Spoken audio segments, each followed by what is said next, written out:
Hello and welcome to another Bearded Geek Toy review. In today's video we're looking at the new Masters of the Universe Origins figures. Stay tuned. And the Masters of the Universe. I am Adam, Prince of Eternia, defender of the secrets of Castle Grayskull. This is Cringer, my fearless friend. Welcome back to the channel, and for today's episode we're looking at the new Masters of the Universe MOTU Origins line, which has been released by Mattel. Now these figures are based on the original Masters of the Universe line that first debuted in 1982.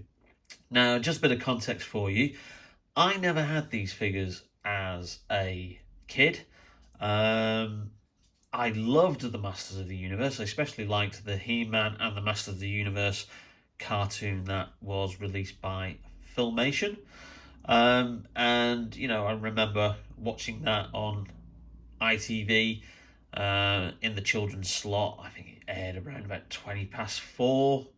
And it became quite trendy between me and my friends to kind of like start mocking the show, because it always had those little closing dialogues where they gave a moral of the week for, you know, Skeletor, didn't play nicely with his friends, so always play nicely with your friends and you will never get into trouble. All that kind of like rubbish that they used to put at the end of those episodes to kind of like justify, you know, some of the violence that they had in the cartoon series.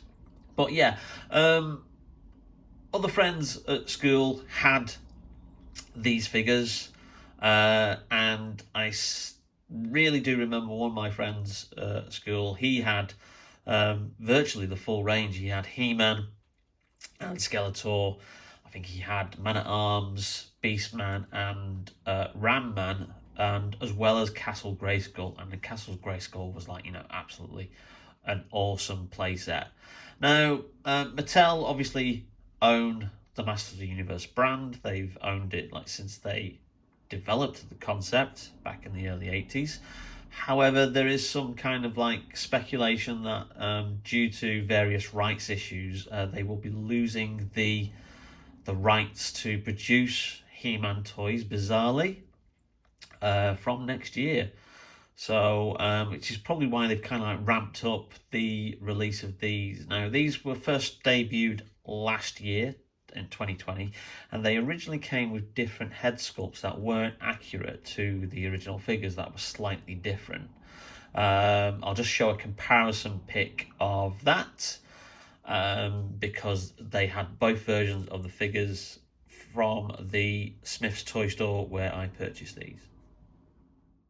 So as you can see, the head sculpts of the first version of He-Man in the MOTU Origins wave and Skeletor were completely different to the originals. So as you can see, those original releases weren't quite accurate to the original versions of the figures that were released in 1982. So due to demand from fans and collectors, they then tweaked the sculpts and released these in a second wave. So these are the second wave versions of He-Man and Skeletor, and essentially they're the same, virtually the same as the original releases now from 1982. So we're gonna get these open, but quick look at the packaging. Exactly the same style packaging as what they were back in the 80s. Obviously, these lines are called MOTU Origin lines, but, you know, it doesn't say that anywhere on the packaging. It just says Master of the Universe. Includes the comic. I have noticed that both figures have exactly the same comic, which is a little bit disappointing. But then you've got on the back the artwork.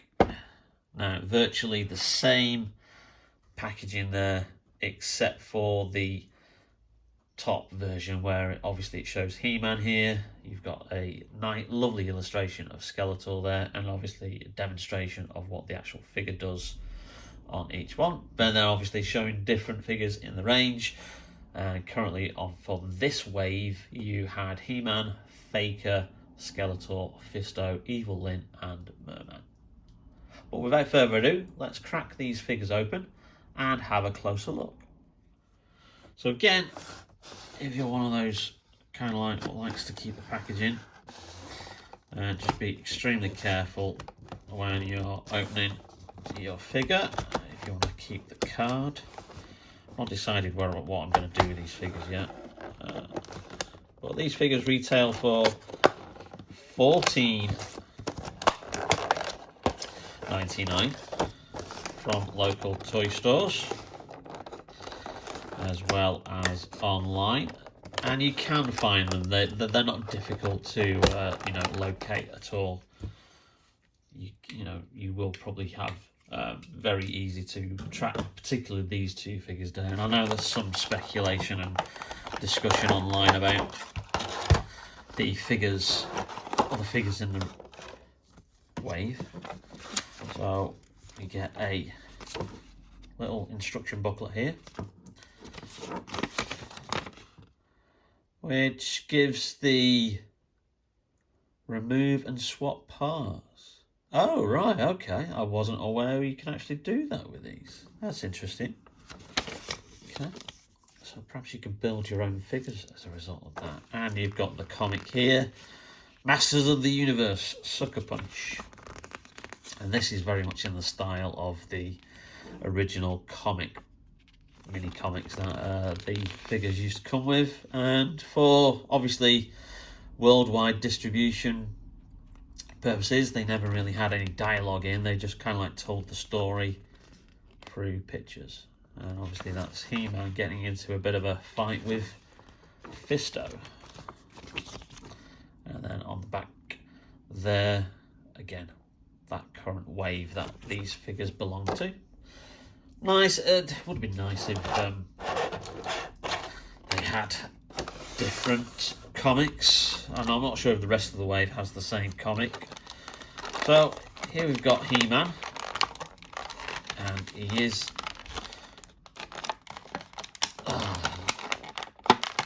attached with these like little sticky kind of things which are easily cuttable. Let's get the guy out.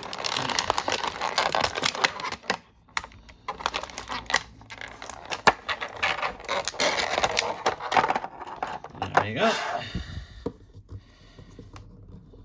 They're a lot bulkier than what I remember as a kid. And then you have the extra figures, what shall I say, extra accessories here, which we'll take out.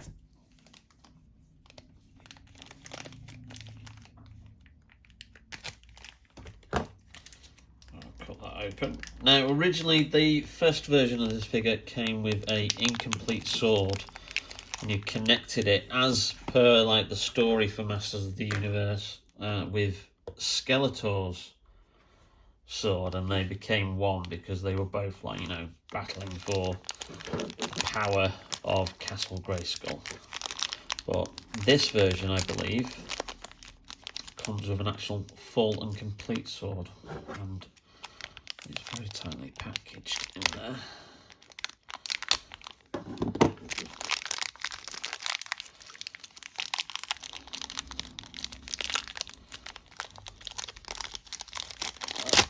Oh, there you go. All fingers and thumbs today. So there's the shield, and there's He-Man's sword, which obviously wields the power of Castle Grayskull. So you take that out. You've then also got an axe, and I do like the way that the axe and the sword kind of like easily packed away. Now, is there anything on the back of the figure for him to? Yeah, so you can have that one there. So he carries his shield and axe, which is a little bit cumbersome, but there. And then obviously you can have him holding the sword.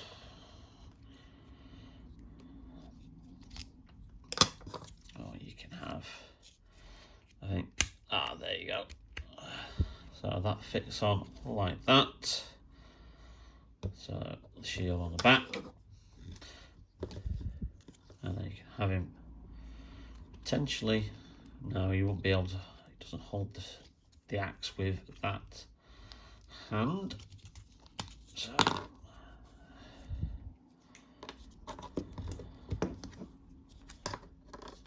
you'd put the axe in there like that, and then put the shield on his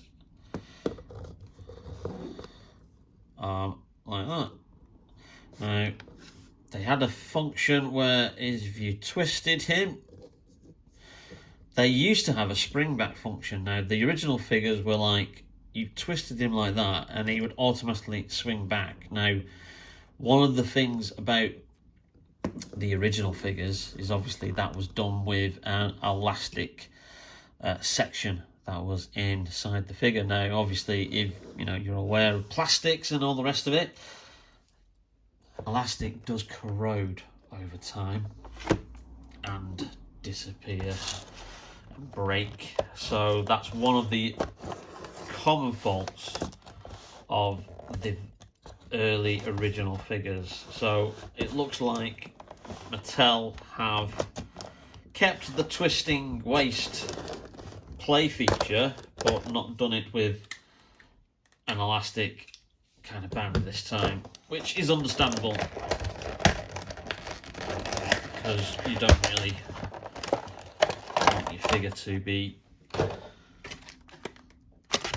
breaking for a period of time. So again, Skeletor out here. And again, let's cut that off. Pop it out.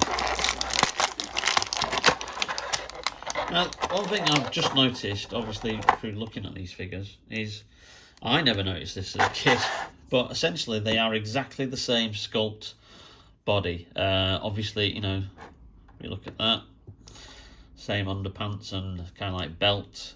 They just have different features on top of them, and obviously that's the case with most of these Masters of the Universe figures. So again, and I remember the heads used to be quite squishy as well compared to the rest of the hard plastic, but it looks like they've done without that feature this time around, so it's actually proper formed plastic, because you used to be able to really squeeze the heads on the original figures. But these are a representation of the original ones, and they're not exactly identical. They're not like the Star Wars retro range, or before they started doing Mandalorian figures that were originally released, of which they've announced another wave, which I'm sure I'll be getting at some point and doing a further review. I think that wave is due around February next year, so just haven't got around to pre-ordering that one yet. So we have 2 accessories for Skeletor. He's got a full and complete sword. Like I said, the first wave He-Man and Skeletor figures came with an incomplete sword, which you then attached together and gave you kind of like a very bizarre multicoloured sword. And then you have his staff as well, which he kind of like carries around. Now, is there anything on the back of this figure for him to... No, he doesn't have anything where you could fit the sword in there, so I presume he's going to hold the sword in that hand. And would you have him then holding the staff? Oh yeah, you can hold the staff there. Oops.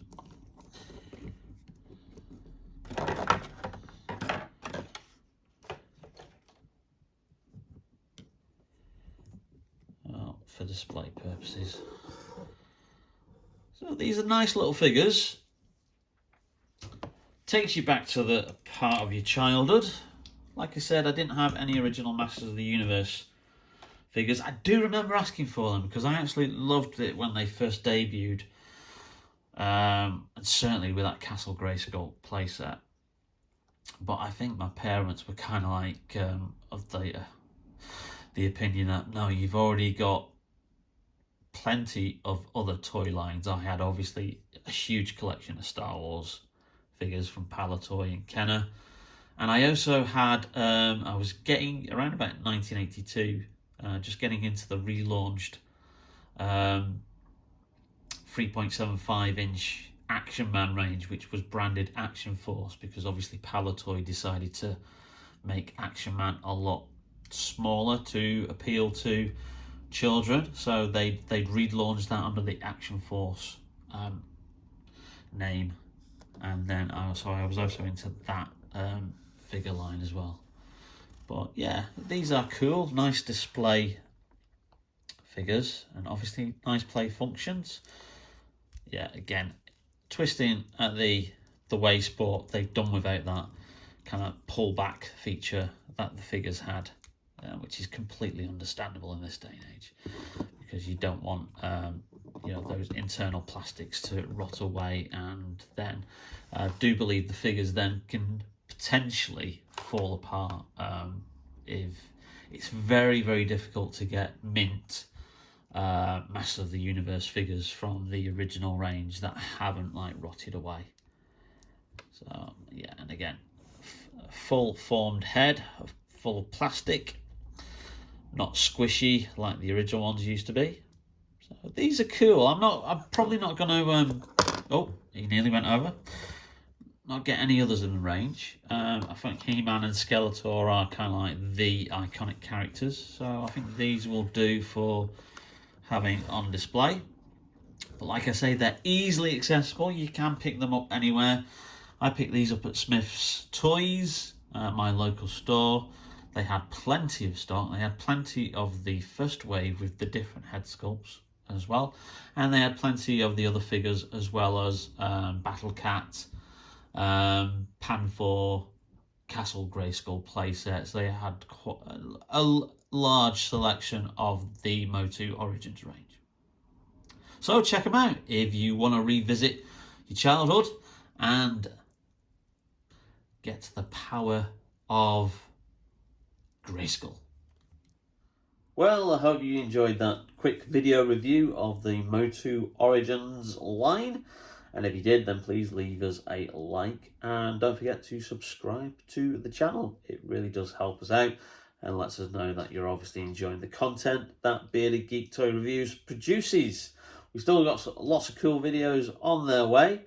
But in the meantime, stay safe, take care, and we will see you soon on Bearded Geek Toy Reviews. See you later. Magic sword and said, by the power of Grayskull.